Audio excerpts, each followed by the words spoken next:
I remember that day like it was just yesterday. It was one of those rare days off where I decided to take matters into my own hands and clean the house. My parents' old place was more than just a house to me, it was a sanctuary filled with memories.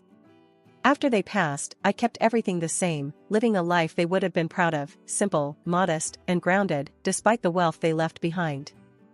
So, there I was, knee-deep in dust and nostalgia, wearing the most unflattering outfit you could imagine, an old tee and faded jeans, hair tied up in a makeshift bun, with gloves that had seen better days. The sun was setting, and my stomach was rumbling, reminding me I had skipped lunch in my cleaning frenzy. Deciding to treat myself, I picked up my phone and dialed the local pizzeria. "Yeah, hi, I'd like to order a large pepperoni with extra cheese, please. How soon can you get it here?" I asked, hoping it wouldn't take too long. The voice on the other end assured me it'd be no more than 30 minutes. True to their word, the doorbell rang, and I rushed to answer it, eager for my cheesy reward. Standing on the doorstep was a young man, probably in his mid-20s, with a warm smile and a pizza box in hand. "Evening, ma'am.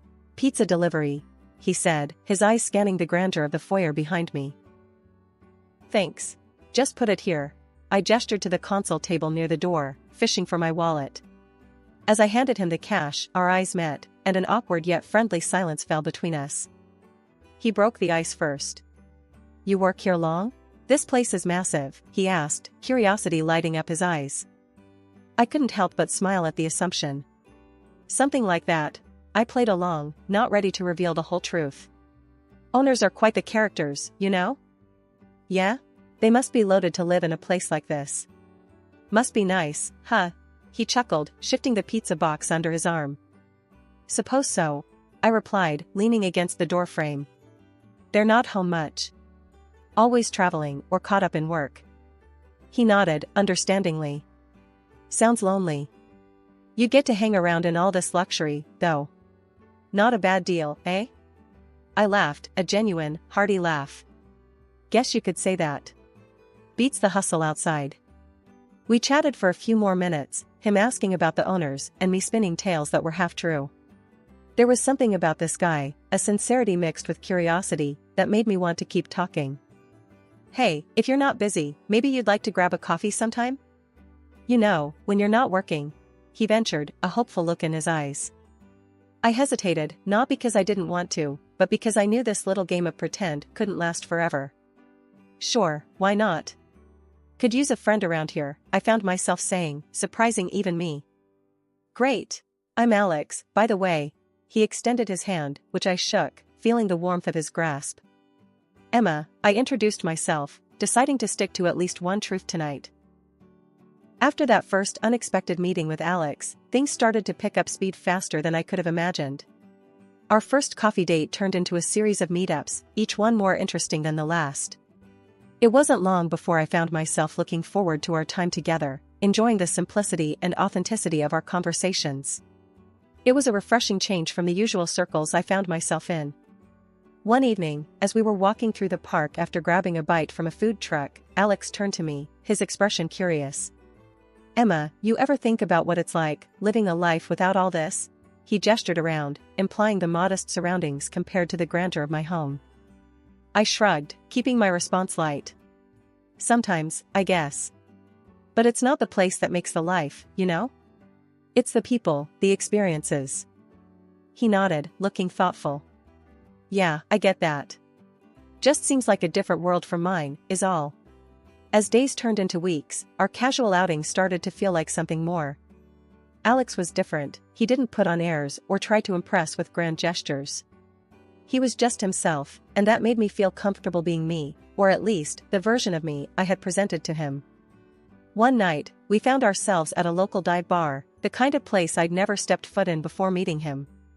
The atmosphere was lively, filled with the buzz of conversation and laughter. We squeezed into a booth, the dim lighting casting shadows over our table. "So, Emma," Alex started, a playful edge to his voice, "ever think about ditching the fancy life and running away to a cabin in the woods? Just you, me, and nature?" I laughed, the idea so far from my reality, but oddly appealing. Run away to a cabin, huh? And leave all my responsibilities behind? Tempting, but I think I'd miss the chaos of my life. He leaned in, his gaze intense. I'm serious. You ever just want to get away from it all? No expectations, no pressures? I met his gaze, feeling a surge of honesty. Yeah, I do. More often than you'd think. Sometimes I wonder what my life would have been like if things were different, simpler. Alex reached across the table, taking my hand in his. Emma, whatever life you've got waiting for you out there, I want you to know I'm here for you. Doesn't matter if it's a mansion or a cabin in the woods. I like you for you. It had been a few months since Alex and I started seeing each other. Our relationship, built on a foundation of supposed simplicity and modest living, was about to face its first real test. I had danced around the truth of my identity for too long, and the weight of the lie was becoming unbearable. It was time to come clean, to reveal the world I actually came from. But how do you tell someone you've been lying to them about who you are since the day you met? I decided to invite Alex over for dinner at my place, well, the mansion that he thought belonged to my employers. It was the setting of our first encounter and, in my mind, the fitting place for my confession. As I prepared dinner, my thoughts raced. How would Alex react? Would he see me as a liar, or would he understand why I did it? The doorbell rang, snapping me out of my reverie. It was showtime. Hey, Alex. Come on in. I greeted him, trying to sound as normal as possible. Wow, your bosses must really trust you to have you host dinner in their mansion, Alex joked as he stepped inside, looking around. I chuckled nervously. Yeah, about that. Why don't we sit down? Dinner's almost ready. We made small talk as we settled at the dining table, the elaborate spread in front of us a stark contrast to our usual low-key dates. Alex seemed to sense something was off, his usual cheerful demeanor replaced with a look of concern. Emma, what's going on? You've been acting weird all evening, Alex finally said, setting down his fork. Taking a deep breath, I decided it was now or never. Alex, there's something I need to tell you. Something important. He leaned in, attentive. Okay, shoot. The truth is, I began, my heart pounding. This house, it's mine. And not just the house. The business I told you I work at? It's actually my company. I inherited it from my parents. For a moment, there was silence. Alex's expression was unreadable, a mixture of surprise, confusion, and something else I couldn't quite place. You mean, you're rich? He finally said, his voice a mix of disbelief and curiosity. Yeah, I am. And I'm so sorry I didn't tell you sooner. I wanted to keep things simple. I wanted someone to like me for me, not my money, I explained, bracing myself for his reaction. Alex sat back, processing the news. Wow, that's a lot to take in. So, every time we talked about your bosses, you were actually talking about yourself? I nodded, feeling a lump form in my throat. Yes. And I understand if you're mad or if you want to leave. I just couldn't keep lying to you. There was a long pause, during which I could almost hear my heart beating. Then, Alex reached across the table, taking my hand in his. Emma, I won't lie and say I'm not shocked. But I'm not mad. I get why you did it. This world is full of people who would kill to be in your shoes, not for the responsibility, but for the perks. You wanted to avoid that, to find something real. I respect that, he said, his gaze sincere. I felt a wave of relief wash over me, mixed with a twinge of guilt for ever doubting him. Really? You're not upset? Alex shook his head. No. I like you, Emma. Not your money, not your mansion. You. This doesn't change how I feel. His words were like a balm to my frayed nerves. The fear of rejection, of judgment, melted away, leaving a sense of hope and newfound trust between us. Thank you, Alex. That means everything to me, I said, feeling a weight lift off my shoulders. We spent the rest of the evening talking openly about my life, my family, and the business. I shared stories I had never told anyone, feeling a connection to Alex that went deeper than before. After I let Alex into the real world of my wealth, things took a turn I didn't expect. He was all in, more than I ever dreamed. One evening, out of the blue, he dropped the question that would change everything. Marry me, Emma, he said, his eyes shining with something fierce. Let's do it big, in some jaw-dropping place. Then jet off somewhere, just you and me. The idea set my heart racing. A family with Alex, something real and mine, was all I ever wanted. But his vision of grandeur threw me. Alex, I love the thought of us, a future. I started, trying to keep my voice steady. But why all the flash? Can't we discover each other without splashing out? He didn't take it well. The look on his face was like I slapped him. What, my idea's not good enough? He shot back, a sharp edge in his voice. No, it's not that. I hurried to explain. It's just, I thought, maybe we could keep it simple, focus on us. He scoffed, shaking his head. Simple. Right. You're probably just too embarrassed to waste your cash on someone like me. That stung. Alex, stop. It's not about the money. I thought you knew that.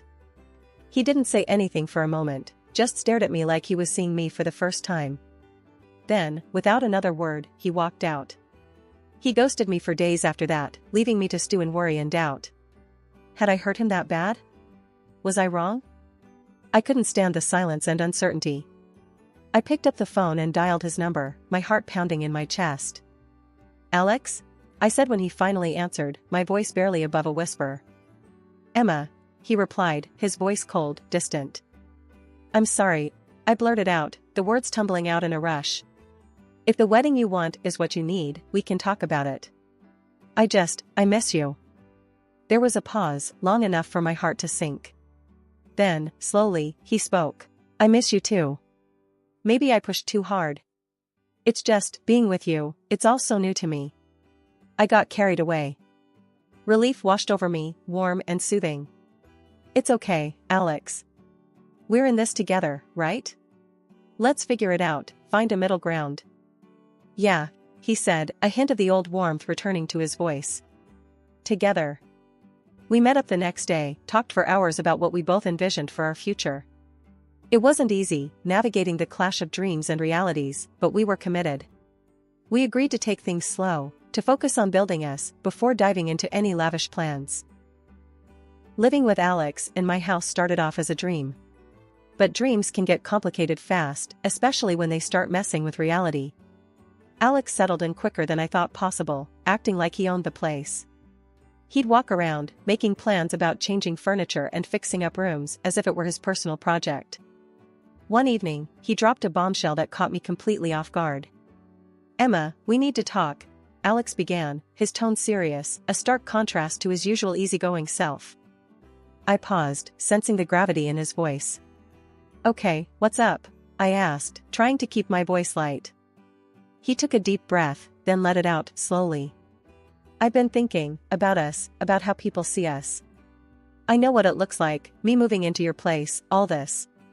He gestured around, encompassing the luxury of the house in one sweeping motion. I frowned, not liking where this was heading. What about it? I asked, a defensive edge creeping into my voice. It's just, I don't want anyone thinking I'm with you for the money, for the house. It makes me feel like a total jerk, he admitted, looking down at his hands. I softened, understanding his concern but unsure of the solution. Alex, you know that's not true. Why does it matter what anyone else thinks? Because it does, Emma. To me, it does, he shot back, frustration lacing his words. I need to know that you trust me, really trust me. And I do, Alex. But what are you getting at? I pressed, a sense of unease growing in my stomach. He looked up, his eyes meeting mine with a resolve I hadn't seen before. I want us to sign a prenup. I'll give up any claim to your property, your money. I don't want a penny if things don't work out. The suggestion took me aback. A prenup? I echoed, the idea swirling in my head. Yeah, a prenup. But there's more, he continued, hesitating before plunging ahead. I also think you should give me half of the house. Before the wedding. So I can feel like it's really our home, not just me living in your shadow. The request hit me like a ton of bricks. Give you half of the house? Alex, are you serious? I asked, my voice rising in disbelief. He nodded, earnestly. Yes, I'm serious. It's the only way I'll feel like I'm not just some charity case you're taking care of. I need to feel like an equal in this relationship. The conversation spiraled from there, his words echoing in my head long after we'd stopped talking. The idea of giving Alex the house, of proving my trust in such a tangible, irreversible way, felt daunting. Yet, his plea tugged at my heartstrings. He was convincing, passionate even, about making this work, about us being equals. In a moment of emotional turmoil, I agreed. "Okay, Alex. If it means that much to you, we'll do it your way," I said, the words tasting like ash in my mouth.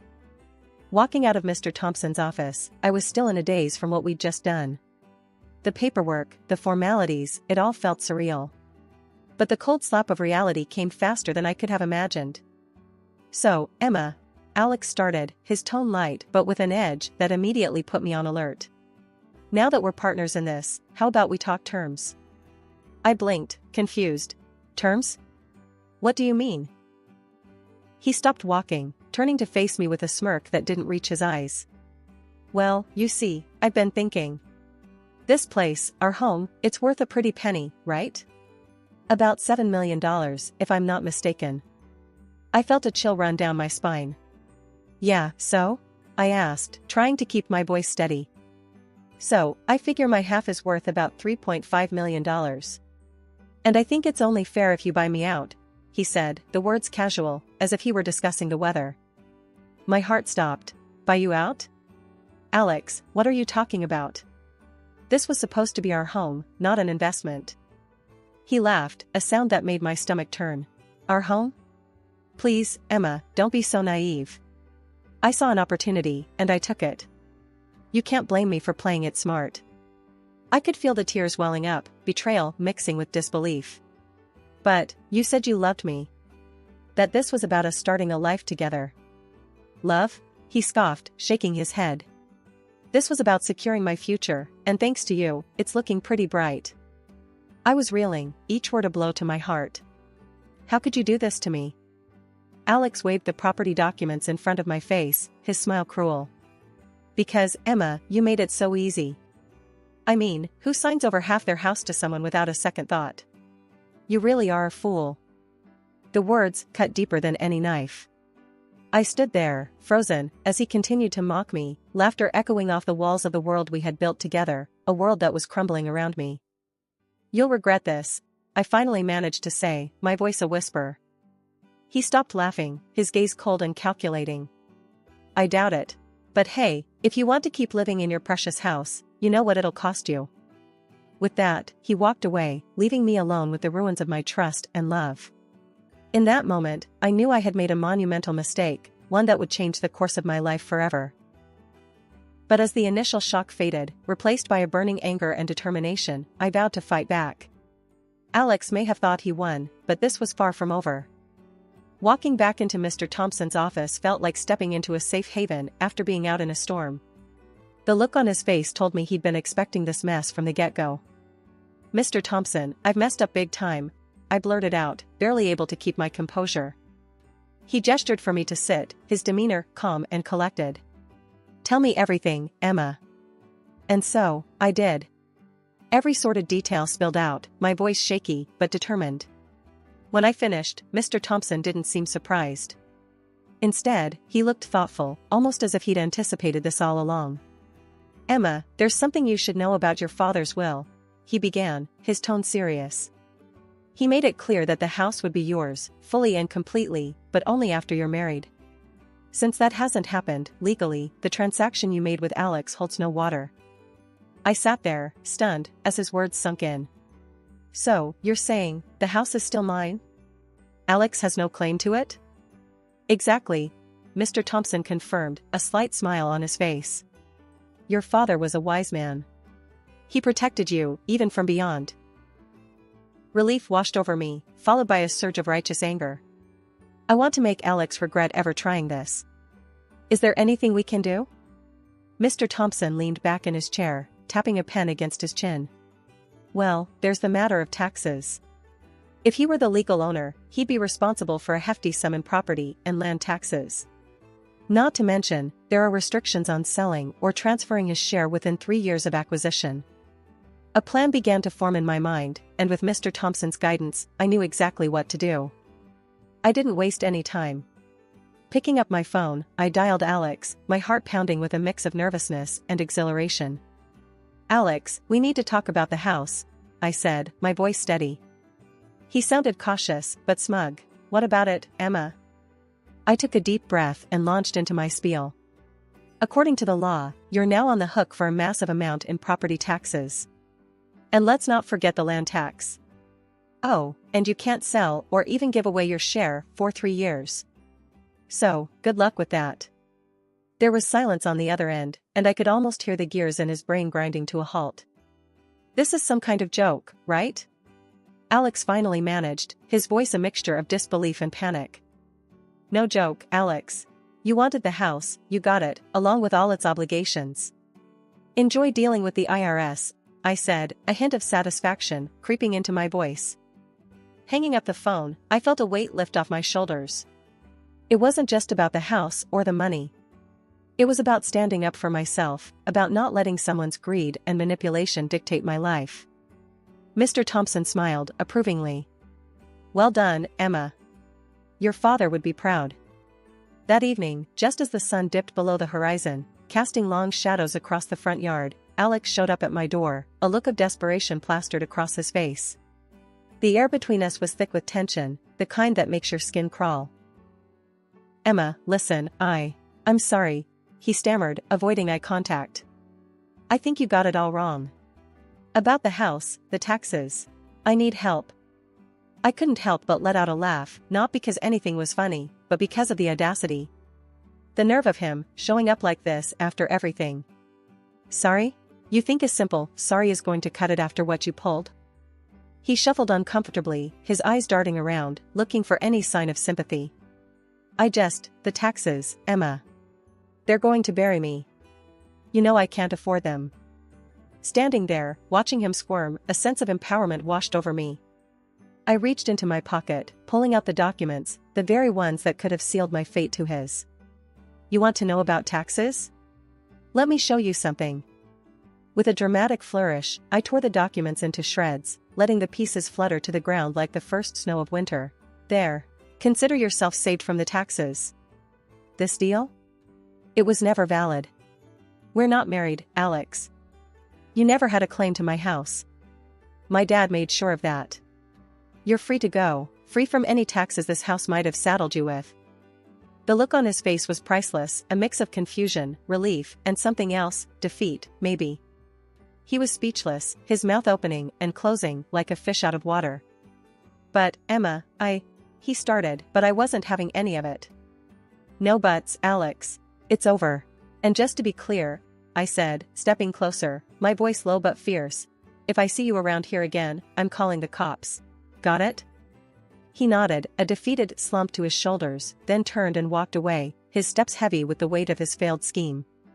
Watching him go, I felt a chapter of my life closing, one I was all too happy to end. As I gathered his belongings, dumping them unceremoniously on the curb, a promise to myself took shape in my mind. Never again would I let myself be so blinded by love or anything else that I ignore the glaring warning signs. I had learned my lesson, a costly one, but one that would guide my steps moving forward.